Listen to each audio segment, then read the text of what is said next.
Welcome to Design by Geeks. This is a quick tutorial on how to assemble our 3D bow ties. Now we have this SVG design on a few designs in our shop, as well as on some of the Design Bundles Plus products we've designed.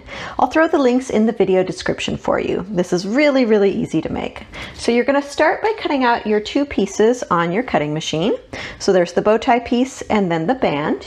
And then what you're going to do is you are going to put glue on these side tabs and bring them around to the back like so. Now this design looks great on patterned paper, or you can do it out of plain. So I'm going to start by doing the first tab. I'm going to bring that and fold it around to the middle. And then I'm just going to hold that in place until I'm sure that the glue is dry enough that if I remove my hand, it's not going to pop off. And now that the glue is dry on that first side, I'm going to repeat the same for the other side of the bow tie. And again, I'm just folding that around and having that tab line up with the middle part of the bow tie and holding that in place until the glue dries. And then once your glue is dry, it's going to look like this.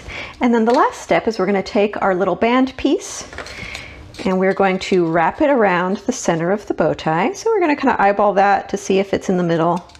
We're going to wrap the ends around, and then on the back side we're going to place some glue to keep that wrapped around.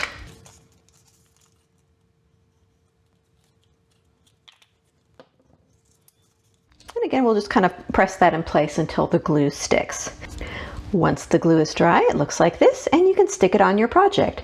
I often will use hot glue to stick it on a project just because I feel like 3D designs tend to stick a little bit better with hot glue, but you can use whatever glue you like. Super simple and super cute. Thank you so much for watching. Bye, cuties! We hope you liked this video. Please comment, like, and subscribe.